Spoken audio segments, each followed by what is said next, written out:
बिस्मिल्लाहिर्रहमानिर्रहीम। अस्सलामु अलैकुम वरहमतुल्लाहि वबरकातुहू।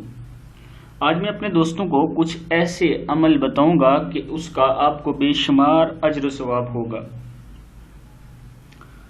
अमल सुनने से पहले मैं अपने तमाम दोस्तों से रिक्वेस्ट करूंगा कि इस चैनल को अगर अभी तक सब्सक्राइब नहीं किया तो ज़रूर कर लें ताकि डेली वीडियो आप दोस्तों तक पहुंचती रहे।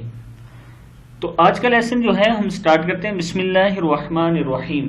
यहाँ से सुबहान अल्लाह, जो शख्स सुबह शाम जितनी बार दोहराएगा इतना ही हज का सवाब पाएगा। अल्हम्दुलिल्लाह, जो शख्स सुबह शाम जितनी बार दोहराएगा इतने घोड़े अल्लाह की राह में जिहाद के लिए देने का सवाब पाएगा। और ला इलाहा इल्लल्लाहु, जो शख्स सुबह शाम जितनी बार दोहराएगा इसने इतने गुलाम अल्लाह की रजा के लिए आज़ाद कर दिए।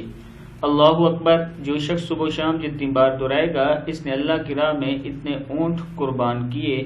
और हुवल्लाहुर्रहीम रोज़ाना 33 बार पढ़ने से इंशाअल्लाह खात्मा ईमान पर होगा। किताब का हवाला ये मौजूद है नीचे, आप लोग देख सकते हैं। अब आप दोस्तों ने कोशिश करनी है कि जितने जिक्र मैंने आपको बताए, जितने कलमात बताए, इनको याद करें और डेली रूटीन में पढ़ा करें। इसका आपको बहुत ज़्यादा फ़ायदा होगा। इस वीडियो को भी आगे ज़रूर शेयर करें। अस्सलामु अलैकुम वरहमतुल्लाहि वबरकातुहू।